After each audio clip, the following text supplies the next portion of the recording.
Bagong taon, bagong motor. Nga pala, happy new year sa ating lahat mga ka-riders. Ngayon po ay January 2, 2025 na. Buti naman at tumigil na ulan dahil nung nakaraang buwan po, December, halos araw-araw uulan. Anyway, papunta po tayo sa Rusi Nagcarlan Outlet at i-check po natin baka sakali, baka meron na po nung hinahanap natin na undergo na motorsiklo, yung pong Rusi Flame 150X. Kaya sa mga ka-riders natin na naghahanap ng murang motorsiklo pero merong malupit na specs, wag po kayong bibitaw at sumama po kayo sa akin mag-canvas dito po sa Rusi Nagcarlan Outlet.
Okay mga ka-riders, swerte tayo para makakatsyempo tayo ng hinahanap nating motorsiklo. Ito po, meron na dito sa Nagcarlan itong Rusi Flame 150X.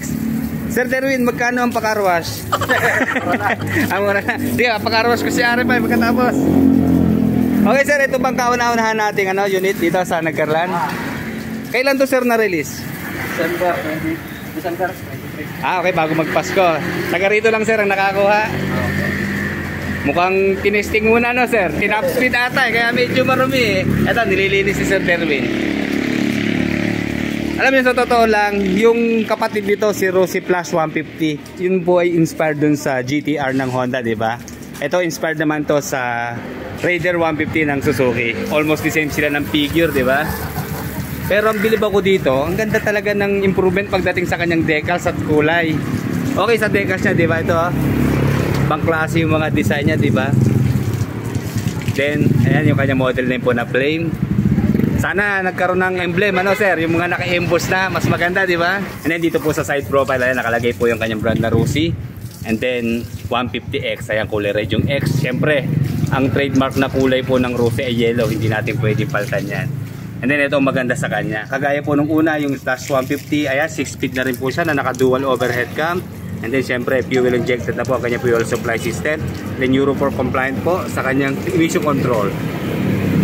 And then ang matindi pa rito, liquid cooled na ang kanyang cooling system. At naka 4 valve na rin siya. Okay, naalala ko tuloy yung una kong ni-review yung version 1 nito. Bali FA na rin po yun. Almost the same po sila ng Supra.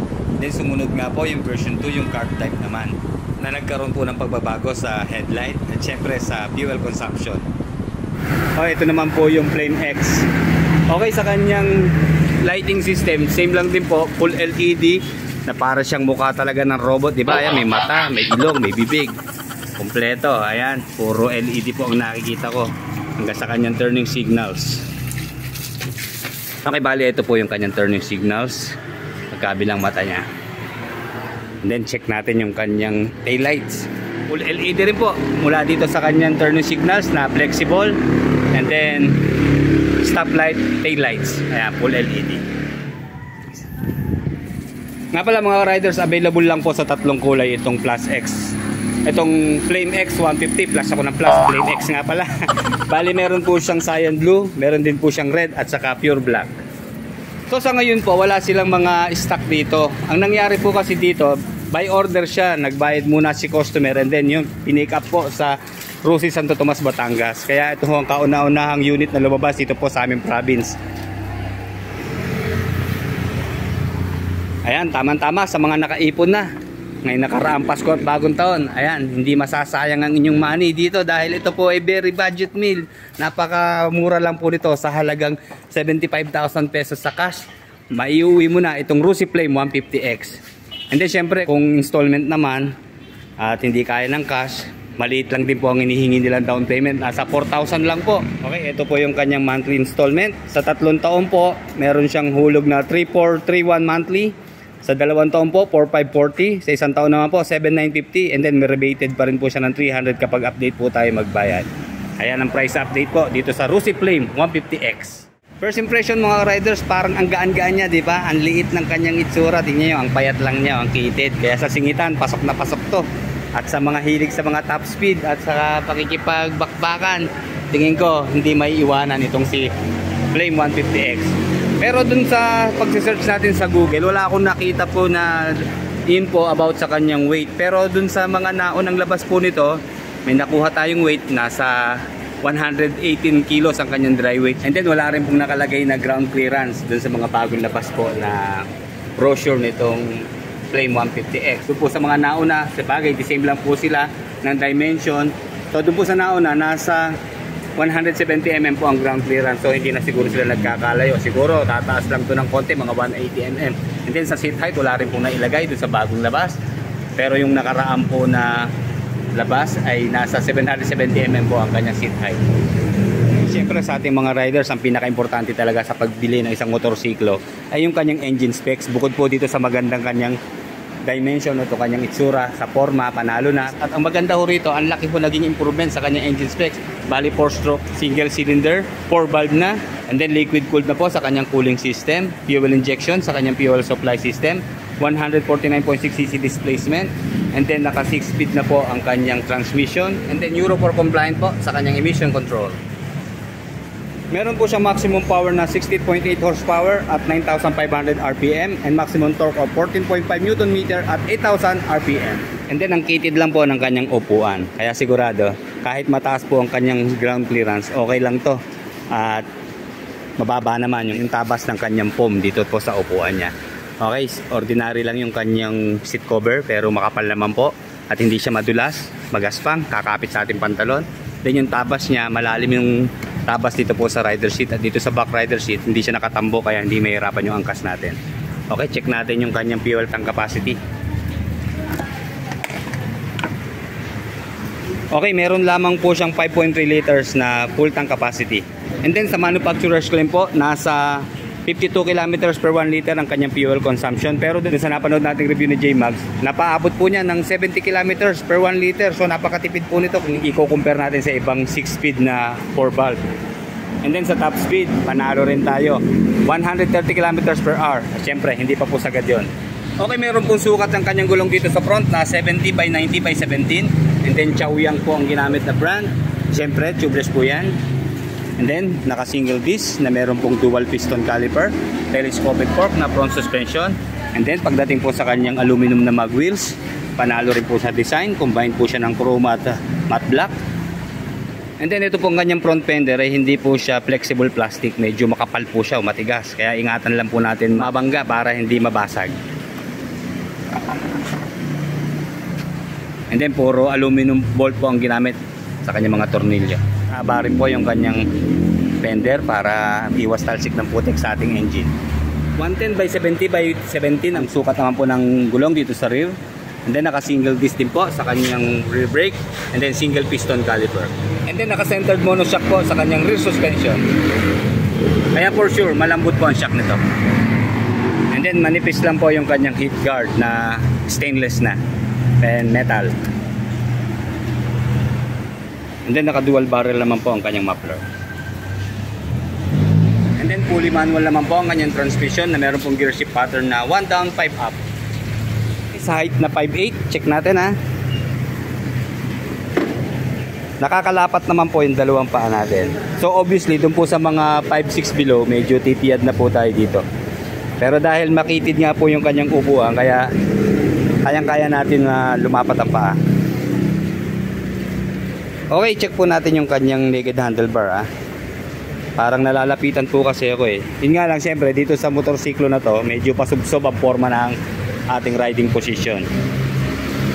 Okay, sa turning radius po niya, eksakto po sa ating hita.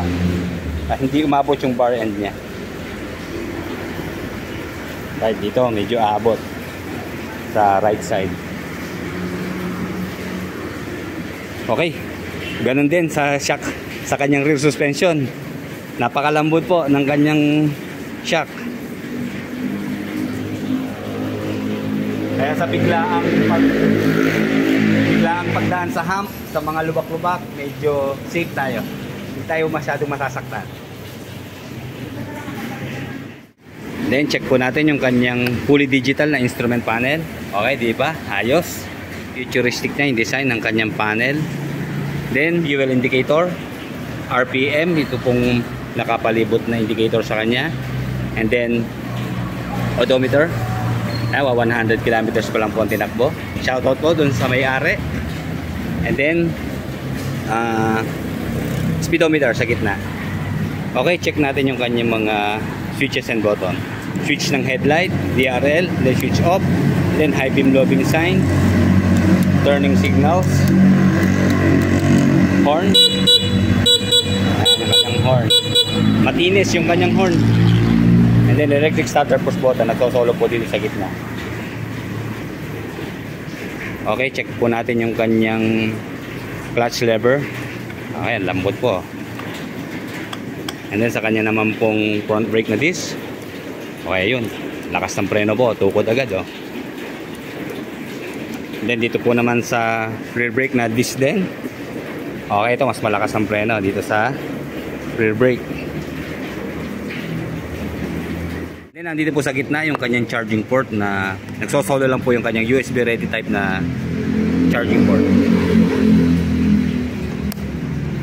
Okay, check natin yung kanyang headlight. Okay, sa unang switch po niya, dito sa switch ng DRL, ayan, nasa gitna po yung letter Y na DRL niya. And then kapag headlight naman, okay, kailangan pong i-start nga pala para magbukas yung headlight. So sunod muna natin yung kanyang turning signals. O ayan, ito parang mata talaga, di ba? Ang tingkad ng pagkadilaw niya, oh. And then dito sa kabila. Okay.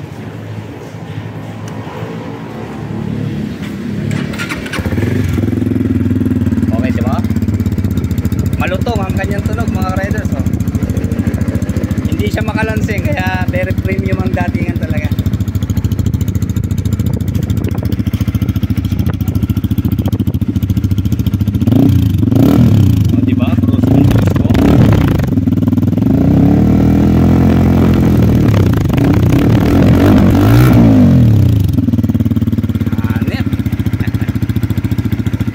Okay, check natin pala yung kanyang headlight. Okay, ayan. So ito po yung nakabukas muna, siyempre yung kanyang low beam. Then kapag i-high beam natin, ayan. So ito na pwedeng mag-serve na ating passing light yung kanyang high beam. Switch lang natin, ha. Wala lang siya naka-install na hazard lamp, mga riders. And then unique din yung kanyang taillight, di ba? Para siyang dahon. Daming LED.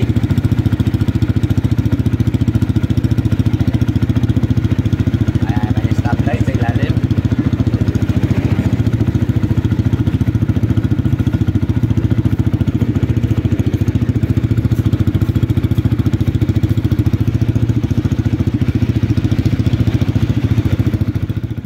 Alam niyo ba o hindi pa? Branded o hindi lahat, made in China na. Rusi Motors, 58 years na. 1954 ito'y lumaganap na. Everyone else in the world see it. Our services never ends. Bakit makinig sa high price? Branded, pwede namang mag-low price. Rusi sa Rusi Motors, presyon pang masama. Rusi Ram Cycles, oh, you are protected.